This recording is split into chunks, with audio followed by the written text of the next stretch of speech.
Trải qua 3 mối tình Triệu Lệ Dĩnh mới hiểu được sự tàn nhẫn nhất của tình yêu và càng quý hơn cuộc sống độc lập. Ai có thể ngờ rằng một cô gái giản dị, khiêm tốn đến từ vùng quê Hà Bắc lại có thể biến thành một ngôi sao hàng đầu trong làng giải trí, một nữ diễn viên chính với khối tài sản khổng lồ. Câu chuyện tình ái của Triệu Lệ Dĩnh thực chất là một bộ phim trưởng thành mà người bình thường có thể hiểu và đồng cảm. 3 người đàn ông cô yêu không phải là trai bao, nhưng qua những mối quan hệ này, cô đã học được một bài học sâu sắc rằng tình yêu cuối cùng không thể so sánh với sức mạnh mà cô nắm giữ. Người đàn ông đầu tiên, sự ngọt ngào và nỗi đau của mối tình đầu dạy cô rằng dù tình cảm có phai nhạt, sự nghiệp thì không. Năm 2011, Tân Công Chúa trở thành một bộ phim ăn khách và Triệu Lệ Dĩnh với vai diễn thanh diệu dịu dàng và đáng yêu, nhanh chóng chiếm được cảm tình của khán giả. Vào thời điểm đó, cô là một người mới trong làng giải trí, trong khi bạn diễn Cao Tử Kỳ đã khá nổi tiếng. Hai người gần như không thể tách rời trên phim trường, dành thời gian bên nhau mỗi ngày. Họ diện những vụ kiện ton su ton và có những tương tác ngọt ngào tinh tế trên Weibo, khiến người hâm mộ háo hức chờ đợi mối quan hệ của họ sẽ nở rộ thành hôn nhân. Tuy nhiên, Triệu Lệ Dĩnh là một người nghiện công việc. Từ Huyền thoại Lỗ Chân đến Hành trình của Hoa, cô liên tục nhận được những vai diễn ngày càng tốt hơn, thường xuyên quay phim đến tận khuya. Ngược lại, Cao Tử Kỳ dường như hướng đến một cuộc sống ổn định hơn và nhịp sống của họ dần khác biệt, cuối cùng dẫn đến một cuộc chia tay lặng lẽ. Mối quan hệ này không kết thúc tồi tệ, nó giống như một giấc mơ tuổi trẻ tự nhiên tan biến khi tỉnh giấc. Triệu Lệ Dĩnh từng chia sẻ trong một cuộc phỏng vấn, những ngày đó dạy tôi rằng đàn ông không đáng tin cậy, chỉ những gì bạn tự mình gây dựng mới là thật. Từ đó trở đi, cô không bao giờ dựa dẫm vào ai nữa, luôn kiên trì và làm việc không mệt mỏi trên phim trường. Ngay cả khi bị chỉ trích là quá nghiêm túc mà không có mối quan hệ, cô vẫn không từ bỏ diễn xuất, dần dần đạt đến đỉnh cao sự nghiệp. Người thứ hai, Trần Tiêu, những kỷ niệm ngọt ngào trở thành liều thuốc an thần. Nếu có một điều mà người hâm mộ của Triệu Lệ Dĩnh tiếc nuối nhất, đó chính là mối quan hệ của cô với Trần Tiêu. Năm 2013, Huyền thoại Lỗ Chân là một bộ phim ăn khách và Triệu Lệ Dĩnh cùng Trần Tiêu có phản ứng hóa học tuyệt vời. Phản ứng trên màn ảnh của họ vô cùng ngọt ngào và những tương tác ngoài đời của họ cũng rất thường xuyên. Ánh mắt của họ thường truyền tải sự thân mật không lời. Mỗi lần họ xuất hiện cùng nhau trên phim trường đều trở thành một kỷ niệm đáng trân trọng đối với người hâm mộ. Vào thời điểm đó, hầu như mọi người đều tin rằng cặp đôi này chắc chắn sẽ kết hôn. Tuy nhiên, sau đó Trần Tiêu đã kết hôn với Trịnh Hòa và mối quan hệ không bao giờ được công khai này đã trở thành một sự tiếc nuối dai dẳng đối với nhiều người. Nhưng đối với Triệu Lệ Dĩnh, trải nghiệm này đã giúp cô tỉnh táo hơn. Cô hiểu rằng tình yêu trong ngành giải trí thường phù du và người ta không thể đặt quá nhiều hy vọng vào nó. Cô tập trung toàn bộ năng lượng vào các vai diễn của mình, hoàn toàn bỏ qua những tin đồn và toàn tâm toàn ý cống hiến cho sự nghiệp diễn xuất. Với vai diễn Minh Lan trong Câu chuyện Minh Lan và Hà Hành Phủ trong Hạnh phúc vạn gia, cô đã lột xác từ một nữ diễn viên trẻ nổi tiếng thành một nghệ sĩ tài năng và được kính trọng, nhận được sự hoan nghênh rộng rãi và giá trị thị trường tăng vọt. Điều này chân thực và thuyết phục hơn bất kỳ vụ bê bối nào. Người thứ ba, Phùng Thiệu Phong, một thử thách, nhưng cũng là người dạy cô ấy buông bỏ. Nếu nói về mối quan hệ bất ngờ nhất, đó phải là cuộc hôn nhân của Triệu Lệ Dĩnh với Phùng Thiệu Phong. Năm 2018, Triệu Lệ Dĩnh và Phùng Thiệu Phong đăng tải giấy chứng nhận kết hôn vào ngày sinh nhật của cô, thông báo về đám cưới của họ, một tin tức nhanh chóng gây xôn xao. Không ai ngờ rằng cặp đôi này gặp nhau trên phim trường lại kết hôn nhanh đến vậy. Tuy nhiên, hôn nhân khác với hẹn hò và sự khác biệt lớn trong lối sống của họ dần tạo ra rạn nứt giữa hai người.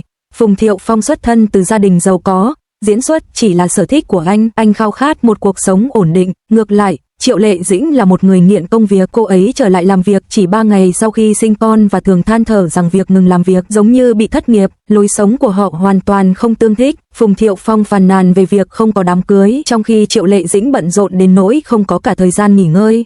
Phùng Thiệu Phong thèm khát nguồn lực của cô ấy, trong khi Triệu Lệ Dĩnh chỉ muốn dựa vào nỗ lực của chính mình. Trong thời gian đó, Triệu Lệ Dĩnh vừa nuôi con vừa quay phim không ngừng nghỉ.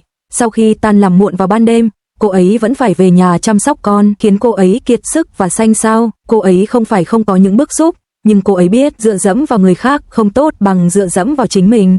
Cô ấy chỉ có thể âm thầm nuốt những bức xúc đó, bởi vì chỉ có chính cô ấy mới là chỗ dựa đáng tin cậy nhất. Năm 2021, cả hai tuyên bố ly hôn trong hòa bình, không có mâu thuẫn cay đắng, không có bê bối, chỉ có một tuyên bố đơn giản, tương lai tốt đẹp hơn. Đây có lẽ là cuộc chia tay đáng kính nhất trong làng giải trí. Sau ly hôn, Triệu Lệ Dĩnh hoàn toàn rũ bỏ hình ảnh bà Phong, dồn toàn bộ tâm sức vào sự nghiệp và con cái. Cô chuẩn bị một phòng riêng cho con trên phim trường, dành thời gian bên con trong giờ nghỉ. Cô từ chối mọi lời mời liên quan đến quá khứ, chỉ tập trung vào việc hóa thân vào từng vai diễn. Trong Gió thổi nửa hè, Triệu Lệ Dĩnh đã thể hiện hoàn hảo sự kiên cường và dịu dàng của một nữ doanh nhân, giành được nhiều giải thưởng. Sau sự lựa chọn tuyệt vời của Triệu Lệ Dĩnh, không phải là chọn đúng người đàn ông mà là chọn chính mình. Câu chuyện tình cảm của Triệu Lệ Dĩnh phản ánh quá trình trưởng thành của nhiều người xung quanh, tuổi trẻ, hiểu lầm tình yêu, nhầm lẫn sự say mê nhất thời với sự vĩnh cửu. Chỉ sau khi bị tổn thương, chúng ta mới nhận ra rằng sự lựa chọn tốt nhất không phải là chọn một người đàn ông xuất sắc mà là chọn trở thành phiên bản mạnh mẽ hơn của chính mình. Từ một cô gái quê không có xuất thân hay nguồn lực đến một nữ diễn viên hàng đầu trị giá hàng tỷ đô la, thành công của Triệu Lệ Dĩnh không phải là ngẫu nhiên mà là kết quả của sự chăm chỉ và kiên trì mỗi ngày.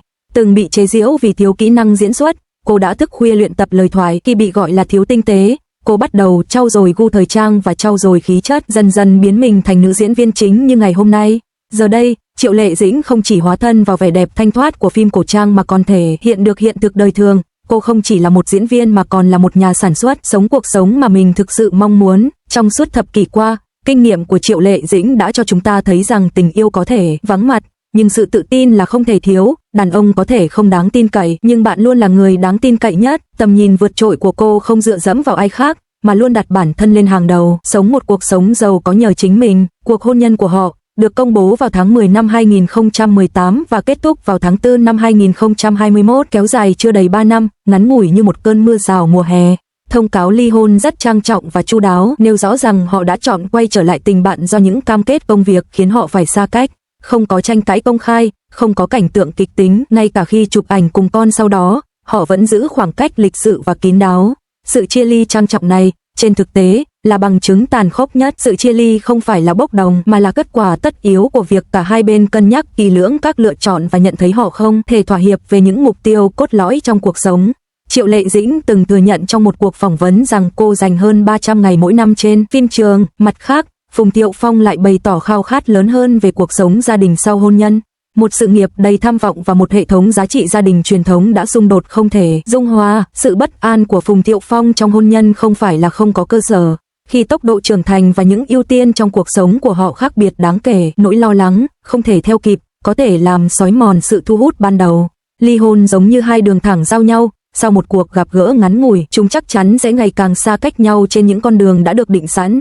Vậy tại sao tin đồn tái hôn luôn lan truyền mạnh mẽ như vậy?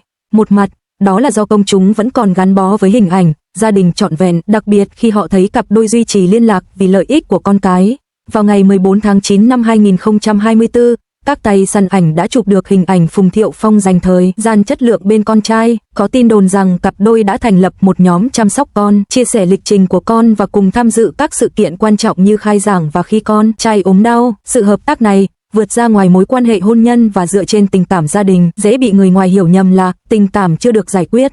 Mặt khác, một số phương tiện truyền thông và tài khoản tiếp thị tự tạo ra những khoảnh khắc ngọt ngào để thu hút lượt nhấp chuột. Vào tháng 6 năm 2024, tin đồn lan truyền rằng Phùng Thiệu Phong đã chủ động tìm cách hòa giải bằng cách đến thăm Triệu Lệ Dĩnh trên phim trường. Vào tháng 10 cùng năm, những tin đồn gây xôn xao dư luận hơn nữa xuất hiện, cho rằng cặp đôi đã bí mật tái hôn và lên kế hoạch tổ chức đám cưới lần thứ hai ở Bali, với việc mẹ của Feng Sao Feng tặng anh một biệt thự sang trọng trị giá hàng trăm triệu nhân dân tệ như một phần thưởng. Cả hai công ty quản lý của hai bên đều nhanh chóng và liên tục bác bỏ những tin đồn ngày càng leo thang này. Công ty của Feng Sao Feng đã nhiều lần đưa ra tuyên bố phủ nhận tin đồn đám cưới, trực tiếp nói rằng, xin đừng tin họ, đừng để bị lừa.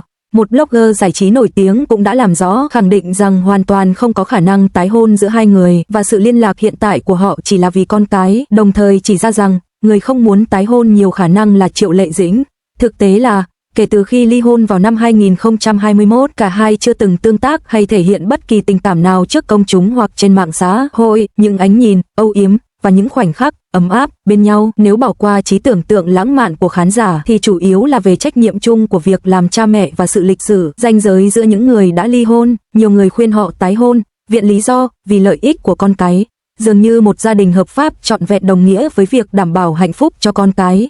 Nhưng điều này bỏ qua chất lượng thực sự của mối quan hệ.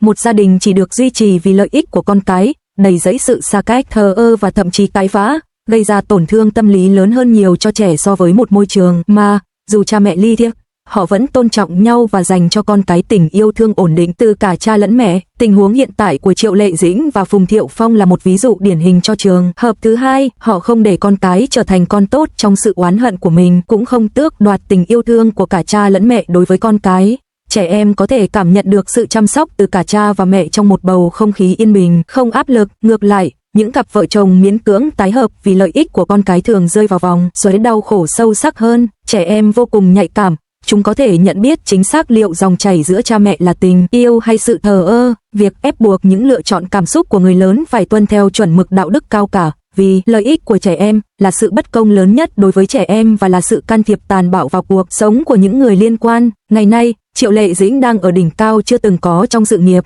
Năm 2024 là một năm bội thu đối với cô, với các giải thưởng như giải Phi Thiên, giải Kim Ưng và giải Bách Hoa, cùng với sự nghiệp điện ảnh, truyền hình và thương mại thăng hoa. Cô không còn chỉ là một bông hoa, mà là một nữ diễn viên quyền lực và nữ hoàng vai chính, được cả thị trường và các giải thưởng công nhận. Cuộc sống của cô tràn ngập công việc, tác phẩm và sự tự hoàn thiện không ngừng. Mặt khác, Phong Thược Phong dường như đã tìm được nhịp sống thoải mái của riêng mình, xuất hiện nhiều hơn trong các bài báo về thời gian dành cho gia đình và những tin đồn tình cảm. Thỉnh thoảng, họ giống như hai con tàu từng song hành bên nhau trong một thời gian ngắn, cùng trải qua những cơn bão, khẳng định hướng đi khác nhau, hú còi tạm biệt rồi hướng về đại dương riêng của mình. Đối với Triệu Lệ Dĩnh, đại dương đó là một hành trình sự nghiệp rộng lớn và vô tận, còn đối với Phong Thược Phong, đó có thể là một bến cảng yên bình, nơi anh tập trung nhiều hơn vào trải nghiệm cá nhân và sự thoải mái về mặt tình cảm. Một chiếc gương vỡ khó hàn gắn không phải vì những vết nứt mà vì chính chiếc gương đã biến thành nước, rồi đông đặc lại thành những hình dạng mới, bền chắc hơn. Phân sau phân, khi nhìn Triệu Lệ Dĩnh tại lễ trao giải Fashion, có thể đã chất chứa nhiều cảm xúc lẫn lộn, ngưỡng mộ, những hồi ức phức tạp về quá khứ, nhưng không hề có ý định quay trở lại. Triệu Lệ Dĩnh, rạng rỡ trên sân khấu trao giải, đã hướng tầm nhìn của mình đến những ngọn núi xa xôi, vượt lên trên quá khứ. Khán giả có thể xúc động trước những chương đầu của câu chuyện, nhưng họ không có quyền đòi hỏi các nhân vật phải tuân theo kịch bản mà công chúng mong đợi, viết nên một cái kết thậm chí không hề tồn tại.